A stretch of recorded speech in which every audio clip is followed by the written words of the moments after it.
Bonsoir à toutes et à tous, bienvenue dans cette édition d'information dans l'actualité ce soir, 85e édition de la Grande Mamaya de Kankam. La deuxième journée restera gravée dans la mémoire collective sous le signe de la culture et l'unité nationale avec la présence remarquée du chef de l'État. Tout d'abord, la Basse-Guinée était à l'honneur avec son célèbre Kéndéli qui cerise sous le gâteau. Le président général a esquissé quelque part du temps. Et puis nous irons en Côte d'Azur cette France, plus précisément à Nice, pour la troisième conférence de l'océan.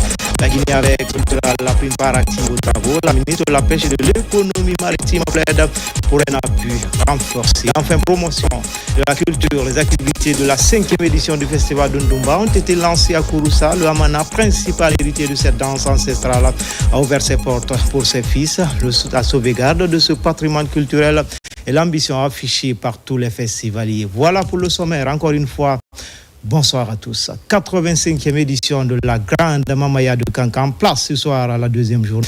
Une journée qui restera jamais gravée dans la mémoire collective sous le signe de la culture et de l'unité nationale avec la présence remarquée du chef de l'État général Mamadi Doumbouya. Tout d'abord, la Basse-Guinée était à l'honneur avec son célèbre Kéndéli arboré avec élégance par les milliers de participants et cerise sur le gâteau. Le général, le président, a esquissé quelques pas de danse avec son peuple. Le récit en image avec Oumar Bari. Le mythique stade de Mbaloumadi Diakité a encore une fois vibré aux couleurs de la Mamaya ce dimanche 8 juin 2025 à l'occasion de la deuxième journée de cette 85e édition devenue un véritable carrefour de la culture guinéenne. En présence du président de la République, son Excellence le général Mamadi Doumbouya, et de la première dame Lauriane Doumbouya, la ville de Kankan a vécu un moment de communion nationale empreint d'émotion, de tradition et de fierté collective. Cette année, la Mamaya intègre le CD d'Andia à sa 3e édition avec un thème évocateur, femmes vecteurs de développement social, mettant en lumière le rôle central des femmes dans la construction d'une société inclusive et harmonieuse. Particularité de cette édition, la Basse-Guinée est mise à l'honneur avec son célèbre textile traditionnel Kéndéli, arboré avec élégance par les milliers de participants. Une foule immense, une ferveur inégalée comme la veille, la foule était au rendez-vous. Des Guinéens venus des 4 coins du pays, ainsi que de nombreuses personnalités étrangères ont honoré l'événement de leur présence. Mais c'est l'entrée très remarquée du couple présidentiel vêtu de Kéndéli qui a électrisé l'ambiance. Accompagné d'une délégation de haut niveau, le chef de l'État a pris part aux festivités avec une chaleur et une proximité saluée par tous. Invité d'honneur, El Hadj Mamoudou Kamara, Kuntigi de la Basse-Guinée, a livré un discours vibrant appelant à l'unité nationale, à l'inclusion culturelle et à la paix. Il a exprimé la reconnaissance de toute une région au président de la République, son Excellence, le général Mamadi Doumbouya, pour son engagement en faveur du brassage culturel et de la cohésion sociale. Basse-Guinée, à Kuntigi, à Lonele, à Forêt, à Kadiri, Khilira, Mokobara Nyahalen, Mokobara Sewa, Kankan Foriara, Kankan Kuntiginyara, Kankan la nyufanyira nabe ngobara ala no walisa ngobara nyakalen alabe nahanje khakhil fanjiso kankan fori yi nakhe bara belato e munana ala ya vema khakhil fanyi mundum nakhe so benne nganike e khalo e khambi ngani ke fanyi e khalo edi kon ngani ke fanyi nasabati madi fori tan fori na kai di madi a bire anakan kui a bat onyan kemula di madi ka batar to yan amula mega sobe muku kiwe ka sobe ka sabati di madi ira fighting a bire ma iting a batar to yan nanga ninge fanyi bara masangombe abara sabati nya tungo solo masaka anon juli kakakil fanyi maranu ambu manu hantu umbara dubata forebe Allah ya fanima fore na han masing basi gine be favala au akan kanyo basi gine yo kombiri mandendi to wonna na to fala ngobe koro di basi gine ngobe la kana bu to ngobe la kana bu hatina ngoma be mamuku fefe la kana mo tagi Allah ha muku yawuna ngobara nyakale ngobara sewa bati gine foria kelira ngoyira sama fari fa lave ala dina han fi wo ma kona afa kelbe ala fi wombirin namma lagina dibiri di mon non naki general mamadi dumbuya ala tiri yi tanani namma bati gine votu gine mon gine forse wallahi ala fi won tanamma won tanambera kona ala fa bula betang ngoha ma chungure awe be mu faradi abarke bene wo be maradi lagine nambera katarabi bati gine mbabasi gine fodi nakai anga fala wobe yandi ngobara tahu kan choti kemola ngobara tahu kan furiara ngobara mamari tahu dumbiya ngobara tahu kan ginera ngobara tahu kan foninkera basi gine huinanya la gina bilun huinanya ala na kan fi wo mbilima ana baribe ngobara tahu ratu c'est La scène culturelle s'est ouverte sur une magnifique démonstration de la troupe de Forikaria dans le style Yankadi.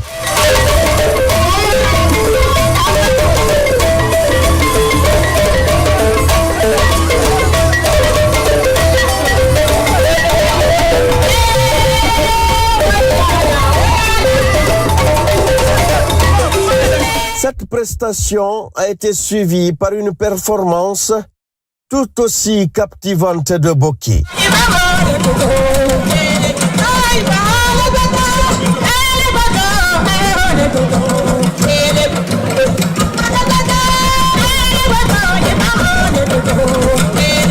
Le clou du spectacle fut l'entrée en scène de danseurs vêtus de Kendeli, évoluant au rythme de l'incontournable Djanka Diabaté, devenu presque un véritable hymne de la Mamaya.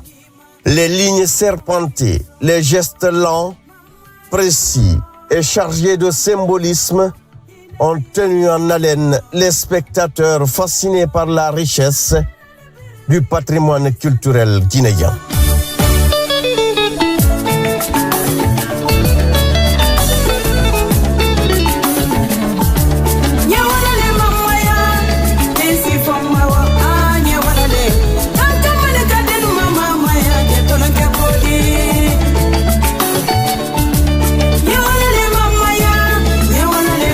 Un moment très fort et marquant de l'événement a surpris plus d'un. Le président de la République, son Excellence le général Mamadi Doumbouya, danse avec son peuple. Il a quitté la tribune officielle pour rejoindre les danseurs. Pendant près de 10 minutes, le chef de l'État a livré une démonstration de danse chaleureuse et très symbolique sous les acclamations d'un public conquis.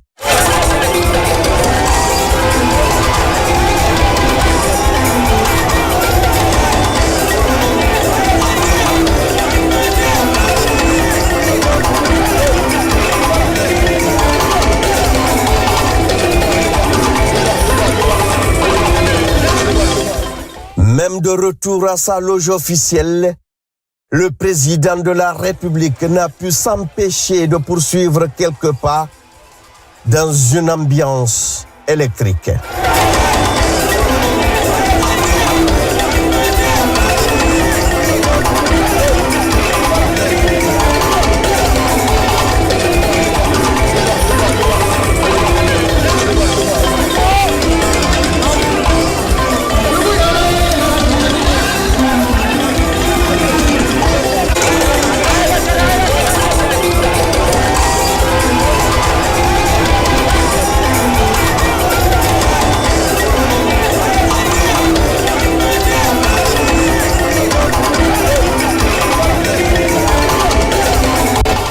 Ce geste de proximité, de simplicité et de communion du président de la République, son Excellence le général Mamadi Doumbouya, restera gravé dans les mémoires, envoyant ainsi un message fort.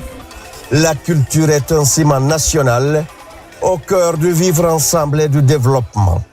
L'ampleur que prend la Mamaya est indissociable de la dynamique impulsée par le chef de l'État à travers le programme hautement stratégique Simandou 2040, dont l'un des piliers majeurs est l'éducation et la culture. Ce soutien affirmé permet à des événements comme la Mamaya de s'élever à une dimension nationale, voire internationale.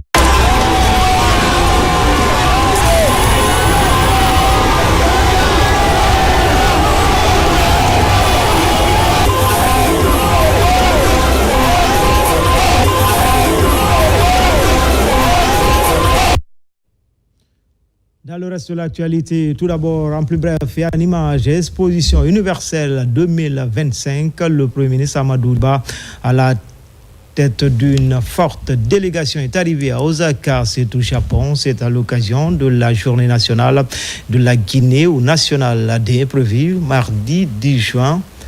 Une occasion pour le pays de présenter au monde entier les perspectives de son développement socio-économique et culturel, notamment le programme Simandou 2040. Nous y reviendrons dans nos prochaines éditions d'information. Dans le volet PEN-RAVEC, le ministre de l'Enseignement supérieur s'implique activement au sein de l'administration universitaire. Sur tous les fronts, Alpha Bakar Bari participe aux différentes opérations de sensibilisation pour plus de mobilisation citoyenne. Des agents recenseurs sont déployés dans les différentes institutions d'enseignement supérieur privé et public pour allouer plus d'étudiants. Mounir Bari, Amarako Bassouma. Le recensement à vocation d'état civil se poursuit activement à Conakry comme à l'intérieur du pays.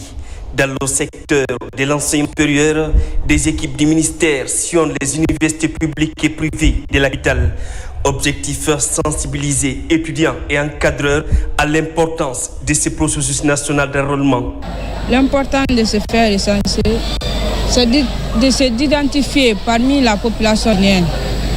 Parce qu'on a vu les projets de Simandou 2040 en Guinée. Si tu n'es pas recensé, je ne pense pas, même les voyages, ça ne serait pas facile. Se faire recenser, c'est un pas vers une citoyenneté active, une citoyenneté donc participative. C'est permettre à l'État d'avoir un filet d'état civil intègre. C'est permettre aussi à l'État de pouvoir planifier le développement au niveau local, mais surtout dans les détails près, en collectant autant de données. À l'université Nongo Conakry, les agents recenseurs et techniciens du ministère sont à pied d'œuvre. Une mobilisation qui permet non seulement de recueillir les données, mais aussi d'expliquer aux étudiants et aux encadreurs les enjeux du recensement. Il y a eu des étudiants qui ont manqué toute une journée de cours pour se faire recenser au quartier. Mais on ne savait pas que cette opportunité nous aurait été offerte. Donc c'est très important pour ceux qui ne se sont pas fait recenser, de pouvoir se recenser sur place et aussi le voisinage. Je lance un message solennel à les citoyens qui doutent de venir se faire recenser. Ce recensement, c'est un recensement administratif à vocation d'état civil. Chaque citoyen a un numéro identifiant. Les opérations d'enrôlement se poursuivent conformément au calendrier établi par le gouvernement. La vision du chef de l'État est claire, doter chaque Guinéen d'un identifiant unique, garant de ses droits et faciliter l'accès aux services sociaux de base. Dans la commune de Ratouma, la délivrance des jugements supplétifs se passe sans fausse note.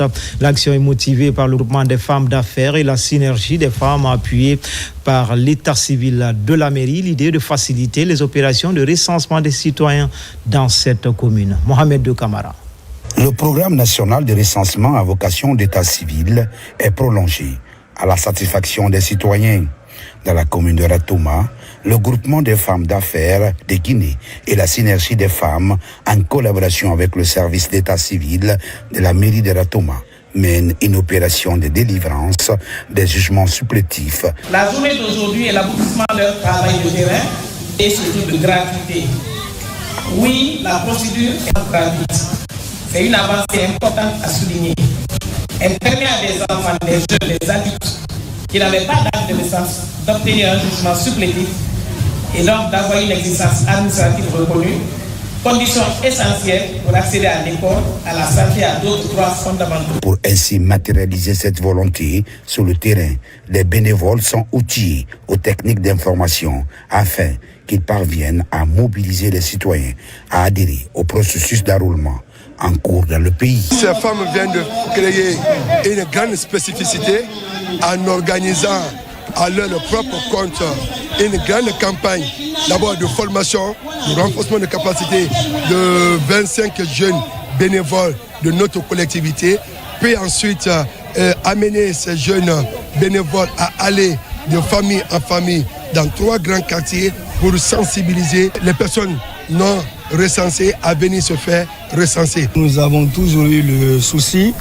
d'approcher le service de l'état civil aux citoyens. C'est ces 2 documents que nous allons mettre ensemble pour envoyer, disons, au niveau des points qui ont été choisis pour recenser les personnes n'ayant pas d'acte de naissance afin de les délivrer. La volonté des autorités communales de Ratouma et le groupement des femmes d'affaires de Guinée est de voir la totalité des citoyens de Ratouma recensés avant la date butoir des opérations. Direction Moscou en Fédération de Russie où les opérations de recensement des populations ont débuté ce dimanche. L'on constate une grande mobilisation de la diaspora guinéenne de Russie. Tous veulent s'enrôler pour garantir leur citoyenneté. Commentaire Ali Badara Kondé. Les locaux de l'ambassade de Guinée à Moscou ont accueilli le lancement officiel des opérations de recensement biométrique des citoyens guinéens dans le cadre du programme national de recensement administratif à vocation d'état civil PNRAVEC. L'enrôlement a symboliquement débuté par l'ambassadeur de Guinée en Fédération de Russie à effectuer toutes les étapes du recensement, montrant l'exemple à toute la communauté.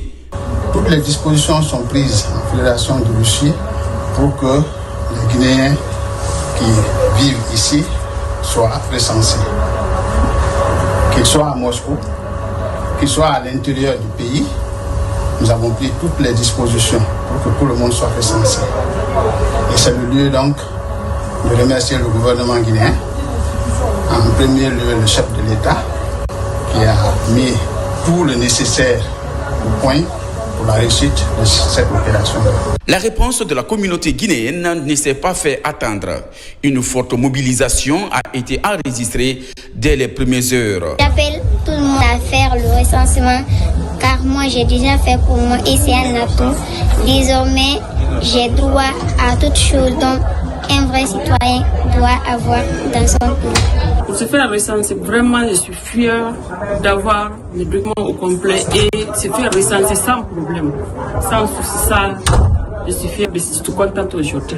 Ce fort élan de participation témoigne de la prise de conscience de la diaspora guinéenne de Russie quant à l'importance de ce recensement.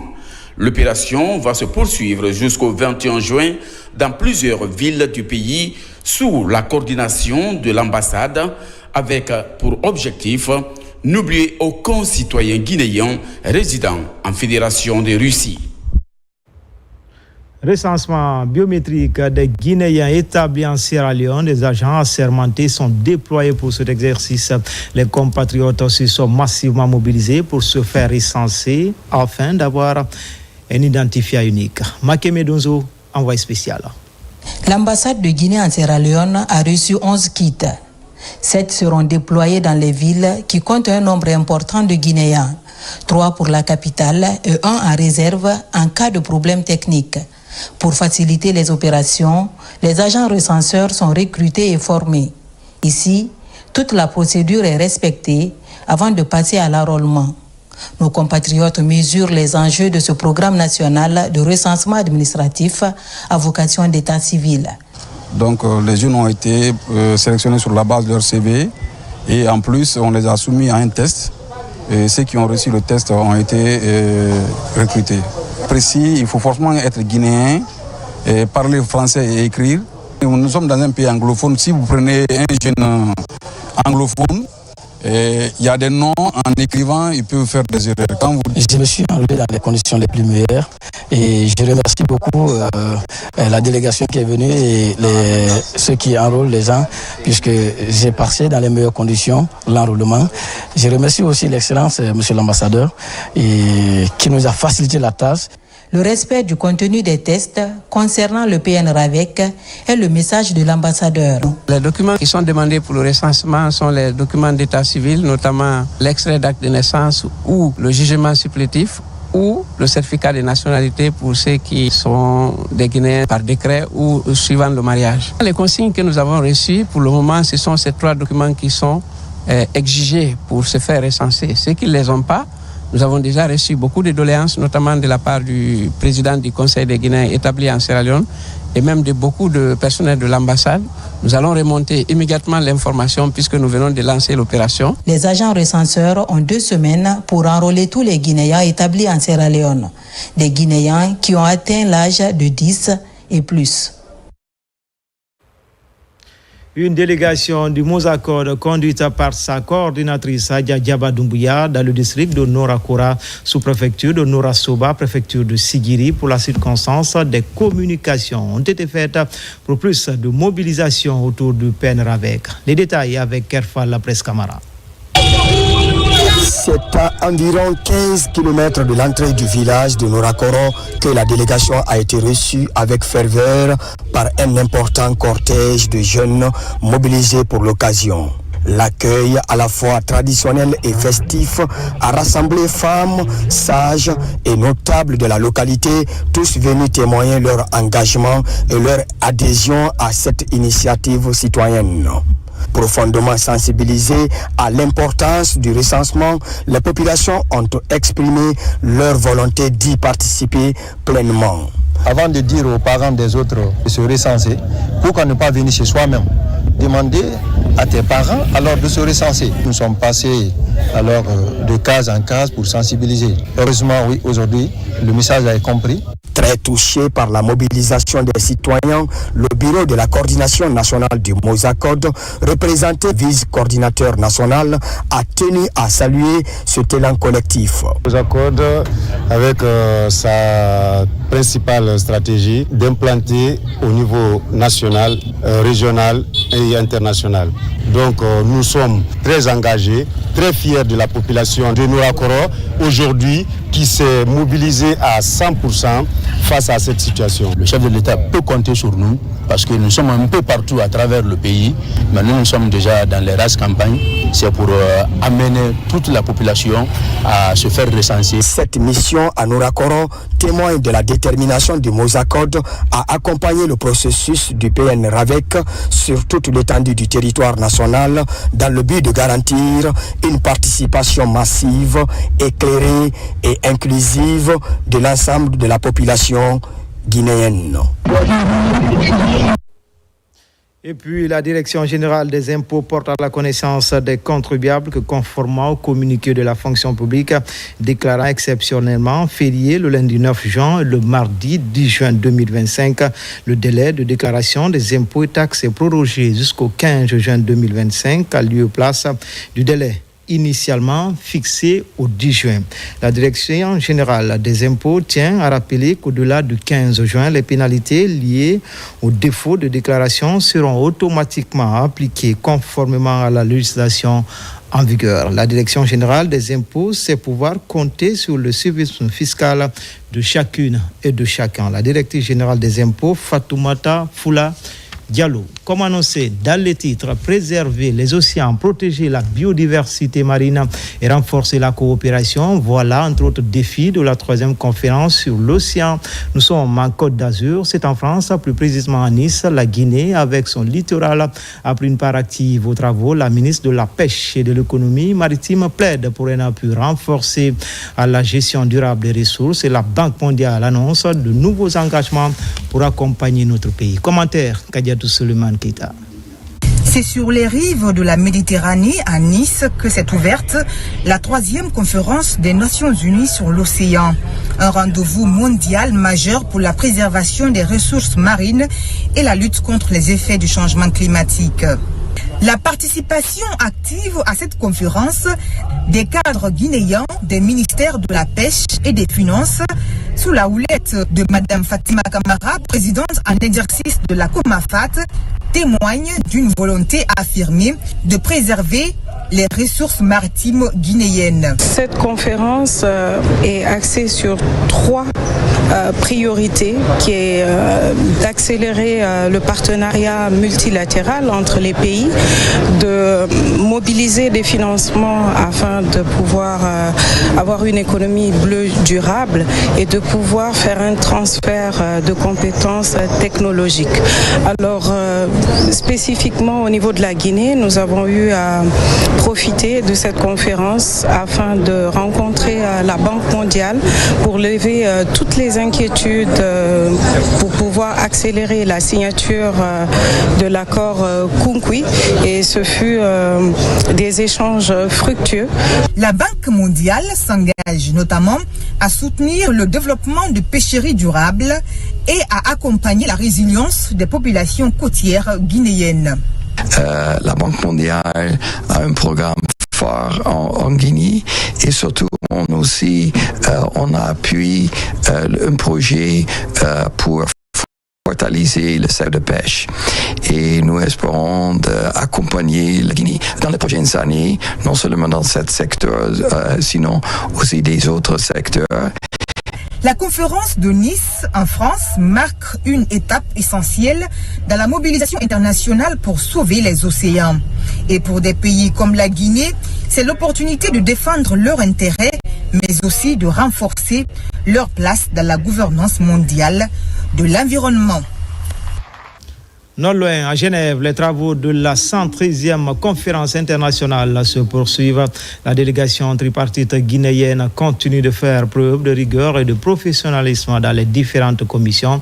Après le ministre du Travail et de la Fonction publique, la Confédération générale des entreprises de Guinée a pris la parole face aux 187 États membres de l'OIT.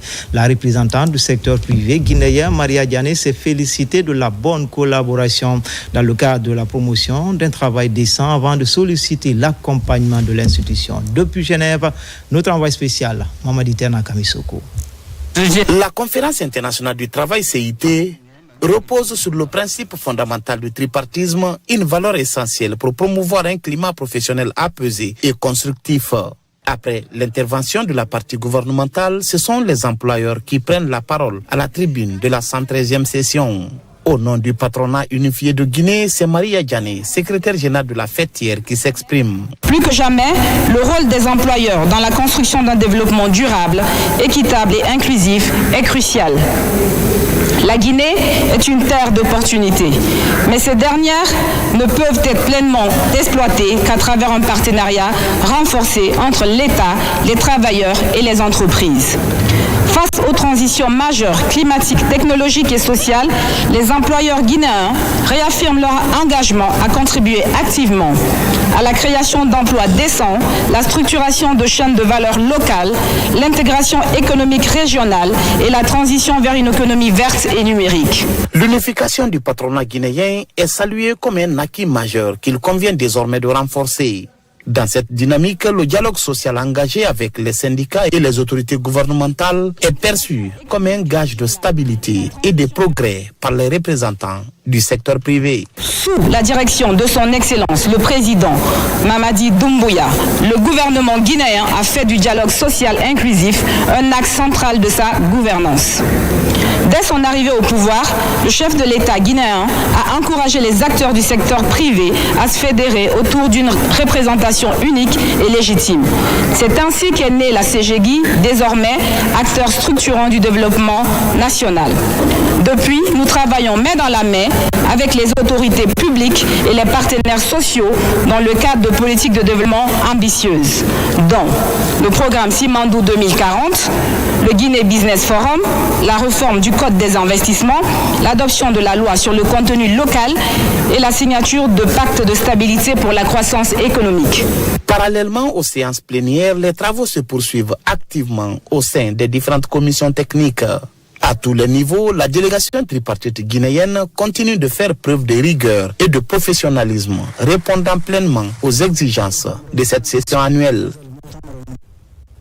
Ici en Guinée, en province, remise officielle des chèques du FODEL à travers la NAFIC aux autorités de Boké et de Bofa. C'est dans le cadre du respect du contenu local avec les sociétés minières évoluant dans la région. Ces fonds alloués à ces deux préfectures devraient permettre aux localités impactées par les activités minières de réaliser quelques infrastructures sociales de base en faveur des populations. Pour cette opération, la préfecture de Boké a bénéficié de plus de 191 milliards de francs guinéens et plus de 29 milliards pour Bofa. RTG Boké, Younoussa Tawel Kamara, Bintou Touré, Mohamed Mara. Dans la région de Boké, il existe plusieurs groupements de femmes qui évoluent dans l'agriculture en vue de lutter contre la pauvreté. Mais dans la pratique de cette activité, la conservation des produits agricoles constitue leur goulot d'étranglement. D'où cette assistance du programme alimentaire mondial PAM qui offre au groupement des femmes de Falaba dans la sous-préfecture de Binti Modia et de Yomboya sous magasin de stockage des produits agricoles et d'une aire de séchage de riz. Aujourd'hui, vous avez un magasin d'une capacité de 100 tonnes qui permet au groupement de stocker leur riz ou bien leurs produits agricoles en toute sécurité. Et vous avez un aire de séchage d'une dimension de 10 sur 15 et aussi avec une mise en défense d'un grillage qui va éviter en fait que les animaux en divagation arrivent à brouter leur riz. I'm very much pleased and honored to be here and see. On pourrait continuer à travailler ensemble et de soutenir les bénéficiaires et les gens ici à Boké pour avoir une meilleure qualité de vie.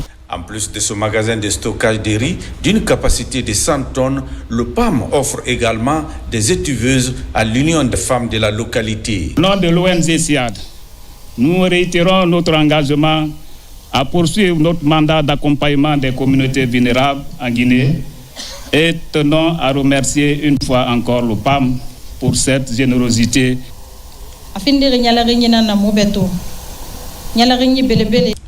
Nous sommes contentes de cet appui du PAM. Avant, on avait des inquiétudes par rapport à la conservation de nos produits. Cela est devenu maintenant un lointain souvenir. Le magasin d'une capacité de 100 tonnes installé ici à Falaba a été réalisé par le Centre d'études et d'appui au développement CEAD. Vous l'avez compris, nous étions toujours à Boké, mais par rapport à une remise des magasins de stockage et des étuveuses pour les femmes, pour le groupement des femmes, une manière pour le programme alimentaire mondial d'accompagner l'autonomisation des femmes dans la région de Boké. À l'Abbé, les acteurs du monde rural viennent d'être outillés sur les techniques liées à certaines cultures, initiative du ministère de l'Agriculture à travers l'Agrifarm. La dite formation a regroupé en plus des conseillers agricoles, les superviseurs et les responsables de l'organisation de renforcement de capacités techniques. Marwan Kamara commente les images de Sarah Foudine Diallo. Aider les acteurs de la filière agricole à améliorer la rentabilité et la résilience de leurs activités, c'est l'objectif principal de cette formation consacrée à l'itinéraire technique des cultures du riz, du maïs, des légumineuses, à l'agroforesterie, ainsi qu'à la conduite d'un champ école paysan. Nous assistons à l'atelier de formation des conseillers agricoles et responsables des zones au compte du projet AgriFarm.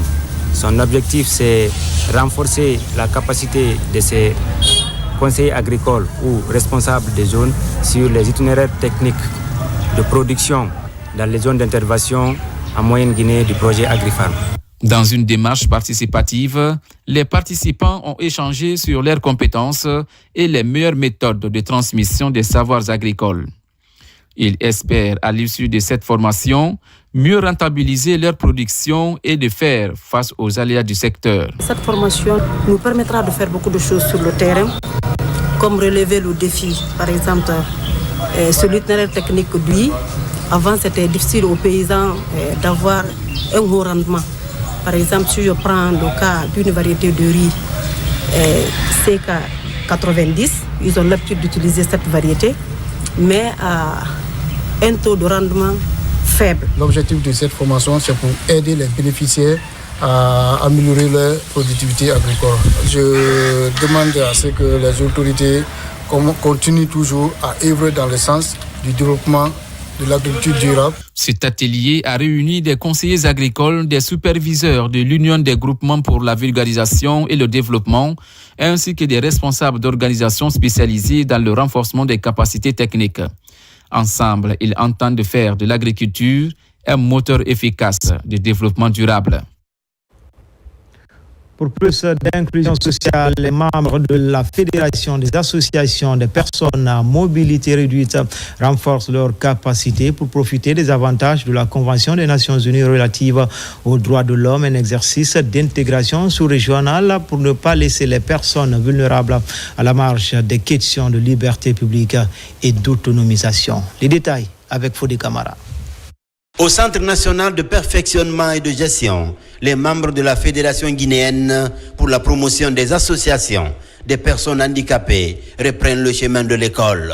Une reprise des cours soutenue par les partenaires techniques et financiers.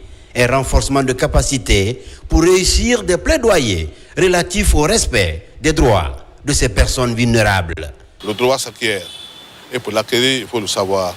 Et cette activité-là participe également à l'acquisition de ces compétences-là qui les permet désormais de baliser véritablement, légalement, leurs voies de recours qui peuvent être amenées à poser. Après cette formation, nous comptons en fait nous baser sur ce que Tsalek va nous donner comme compétences pour pouvoir suivre les différentes recommandations qui ont été adressées à l'État guinéen en faveur des personnes handicapées, surtout depuis 2024. L'année dernière, nous étions pour défendre le rapport national volontaire et continuer aussi avec les différentes recommandations qui suivent par rapport à tout ce qu'il y a comme engagement de l'État guinéen en faveur de ces personnes. Plus de 72 heures d'échange pour plus d'implication dans les prises de décision et l'exécution des projets de développement conformément à la Convention des Nations Unies sur les personnes handicapées. Les thèmes portent principalement sur le contenu de la Convention, comprendre la Convention des droits des personnes handicapées.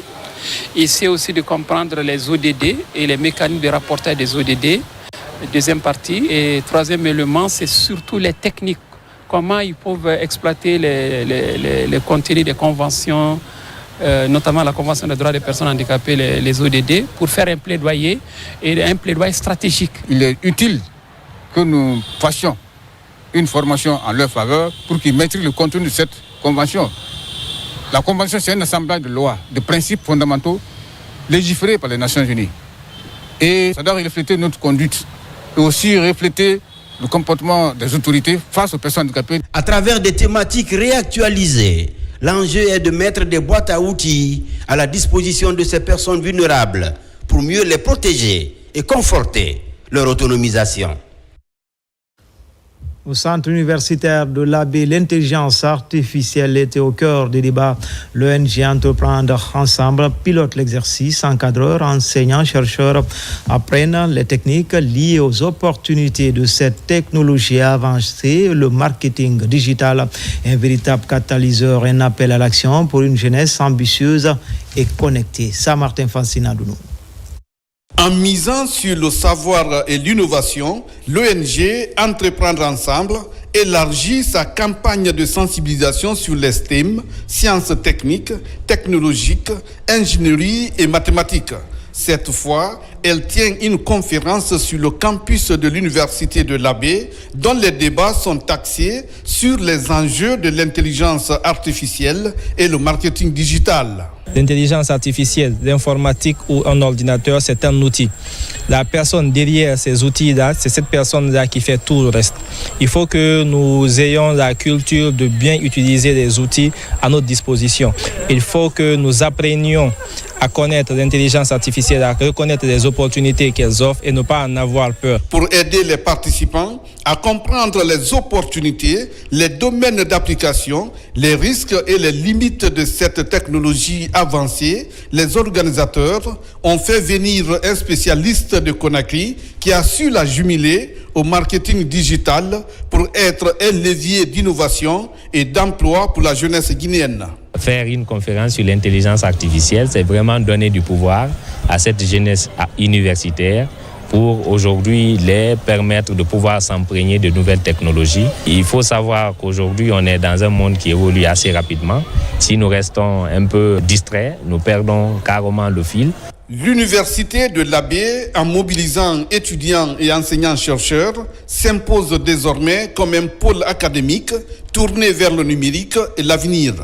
Du côté de l'Université de l'Abbé, nous déclinons cette politique à travers des actions déjà que nous sommes en train de mener, comme cette conférence qui vient de finir avec l'ONG Entreprendre Ensemble, mais également avec d'autres partenaires. L'ONG Entreprendre Ensemble, à travers cette conférence, a permis aux étudiants d'acquérir des connaissances pertinentes sur l'éthique, la sécurité des données et les compétences nécessaires sur l'intelligence artificielle et le marketing digital.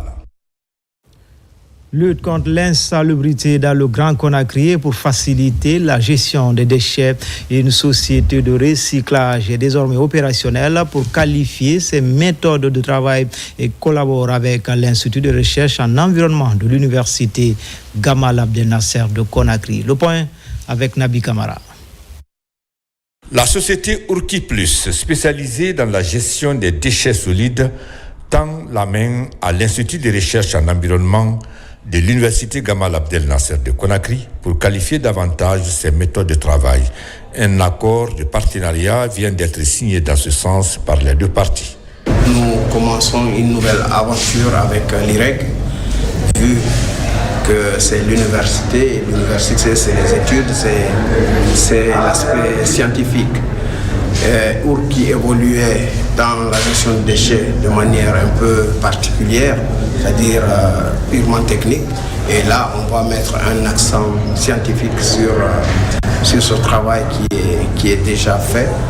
Et je pense que ça ira dans le bonheur de toute la population guinéenne, vu la ville de Conakry, comment elle est sale aujourd'hui. En travaillant avec l'IREG, on pourra peut-être proposer des solutions plus novatrices. Notre rapport, c'est de donner une dimension scientifique aux activités de Urki Plus Sable. En réalité, c'est une entreprise qui œuvre depuis de très longues années sur la gestion et la valorisation des déchets. Et en tant que scientifique, il est de notre devoir, à travers cet accord, de contribuer et de donner cette dimension scientifique aux activités de recyclage, notamment du verre et des plastiques. La société Urki Plus recycle les bouteilles vides et des verres abandonnés en produisant des dallettes pour ceux qui veulent embellir leur concession. Tabaski 2025 à Kankan, encore prière et lecture du Saint-Coran pour la cohésion sociale et le développement local. Dans cette dynamique, les ressortissants et résidents de Baté Kankan ont donné le ton en initiant une série d'activités spirituelles. Parmi elles figurait la lecture du Saint-Coran et un sacrifice rassemblant plusieurs villages environnants dans une atmosphère de piété et de communion. Adjudant-chef Abakar Kamano, il est correspondant de la presse militaire. À l'occasion de la fête de Tabaski, les filles et fils de Kankan se sont mobilisés à travers diverses localités pour organiser les séances de prière et de lecture du Saint-Coran. Une initiative citoyenne orientée vers la consolidation de la paix, la cohésion sociale et le développement durable de la région. Dans cette dynamique, les ressortissants et résidents de Baté Kankan ont donné le ton en initiant une série d'activités spirituelles. Parmi celles-ci figuraient notamment la lecture du Saint-Coran et un sacrifice, rassemblant plusieurs villages environnants dans une atmosphère de piété et de communion. Ce sont les fils de Madina, des Baté Madina, qui se sont réunis de faire la lecture du Saint-Coran pour la paix, la quiétude pour la nation et soutenir aussi les actions du président Mamadi Doumbouya.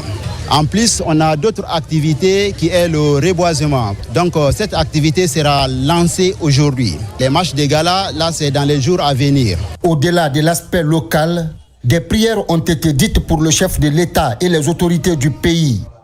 Les fidèles ont exprimé leur soutien à la politique de développement en cours, souhaitant la stabilité et la prospérité à l'ensemble de la Guinée. Il y avait 10 villages ici et pour lire le Coran, pour la paix en Guinée, la prospérité et surtout pour accompagner le président dans ses idéaux de changement qu'il est en train de prôner. Et tout ce qu'il est en train de faire, ce n'est pas caché de tout le monde. On voit effectivement, non seulement il est soucieux pour le changement et le développement de la Guinée, mais surtout il est soucieux aussi pour le respect du Guinéen. Et c'est le plus important. Et le fait de donner la place que le Guinéen mérite dans le monde entier, parce que si vous n'avez pas un gouvernement assez solide pour vous soutenir à l'extérieur, vous êtes victime de plein de choses. Mais le président, il a permis aux Guinéens d'avoir la place qu'ils méritent. Il a permis aux Guinéens d'avoir toute la valeur qu'ils méritent. Donc nous, on le soutient. On le soutiendra. On sera toujours avec lui. Cette initiative spirituelle en marche de la Tabaski s'inscrit dans une volonté de redynamisation des valeurs communautaires et religieuses au service du bien commun.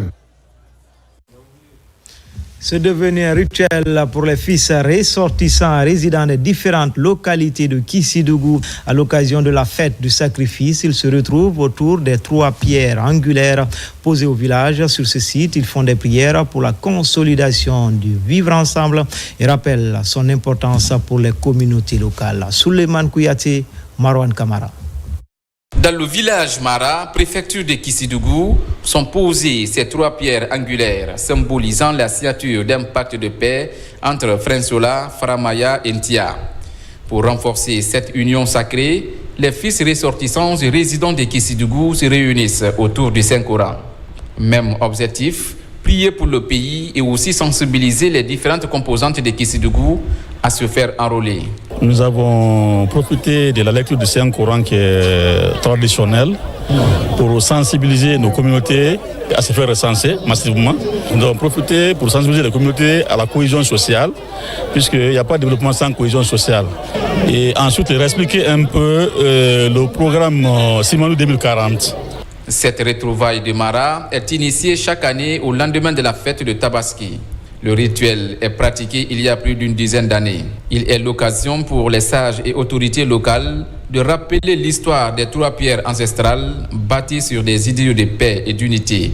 Nous demandons toujours à ceux qui n'ont pas eu le temps de venir d'être avec nous. Si vous voyez autour de vous, ce village, n'est-ce pas, est en progression. Tous ceux qui sont dehors, ils pensent, n'est-ce pas, au développement, n'est-ce pas, de cette contrée. Et nous les félicitons. Ce que je peux dire à la population de Kissidougou, de continuer à conserver la paix, la cohésion sociale et l'amour. Avec les 3 cailloux, il n'y a pas d'adoration. Mais ils ont fait ça pour que Kissidougou puisse avoir la paix et la cohésion sociale. Mara est un village cosmopolite composé de Kissian, Sarakolé et Kouranko. Le village est aussi connu pour être le premier village de Kissidougou à accueillir l'islam. Promotion de la culture, les activités de la 5e édition du festival Dundumba ont été lancées à Kouroussa. Le Hamana, principal héritier de cette danse ancestrale, a ouvert ses portes à ses fils et filles. La sauvegarde de ce patrimoine culturel et l'ambition affichée par tous les festivaliers. Nabila et Moussa Kamara, Mamadina Nyuma Kourouma. C'est dans une ambiance festive et haute en couleurs que les rideaux se sont levés sur la 5e édition du festival Dundumba. Ouverte 2 jours après la fête de Tabaski 2025. Au corps de Kouroussa, berceau du Hamana et bastion de la danse de Ndumba, les fils et filles de la localité venus des 4 coins du monde se sont retrouvés autour d'un objectif commun. Préserver et valoriser un patrimoine culturel riche au service du développement de leur région. La FADEC est en train de bénéficier d'un centre culturel. Donc, ça veut dire quoi? Ça veut dire que le gouvernement est prêt et disposé à nous accompagner. Et nous allons montrer avec ce Tangouma-là que nous sommes prêts à accompagner le développement. Nous sommes prêts à accompagner le gouvernement et nous sollicitons que, en tout cas, le Dunumba soit enregistré comme patrimoine culturel, historique, immobilier. La danse Dunumba est notre identité culturelle. Comme a prôné le chef de l'État, le général Mamadi Doumbouya, dans la refondation culturelle, vous voyez aujourd'hui, il y a une renaissance culturelle globale qui éclose sur toute l'étendue du territoire national. Tout le monde est en mouvement pour fêter avec la FADEC cette danse, cette grande danse. Durant 5 jours, ce rendez-vous culturel organisé par la Fédération des associations pour le développement de Kouroussa FADEC en collaboration avec la coordination des cadres et ressortissants de Kouroussa mettra en lumière les trésors du Hamana. Nous sommes à Kouroussa, la 5e édition, et ça se passe excellemment bien. Merci encore une fois de plus. Nous continuons pour 5 jours. Nous remercions toute la population de Kouroussa. Et je prie le bon Dieu que l'année à venir nous trouve dans les meilleures conditions de vie et de santé. Pour la population du Hamana, protéger et transmettre cet héritage est plus qu'un devoir. C'est une fierté et un acte d'engagement envers les générations futures. Enfin, le ministre de la Défense nationale informe les parents et compagnons d'armes que les cérémonies funèbres de feu colonel Mohamed Kassé auront lieu ce mercredi 11 juin 2025 au bataillon spécial de Conakry, quand Alpha Yaya Diallo à 9h30. Elles seront suivies de l'enterrement d'Ixine Foula après la prière de 14h. À cette douloureuse circonstance, le ministre de la Défense nationale renouvelle ses condoléances les plus attristées au chef suprême des armées, à la famille Kassé, aux forces de défense et de sécurité, ainsi qu'à l'ensemble du personnel de la DIRPA. Que l'âme de notre regretté repose en paix. Amen. Conakry, le 8 juin 2025, l'ambassadeur Aboubakar Sidiki Kamara. C'était tout pour les infos. L'actualité se poursuit sur le www.rtgguinée.info. À bientôt pour d'autres actualités sur la Guinée, notre paradis, terre de richesse et d'innovation, Inch'Allah.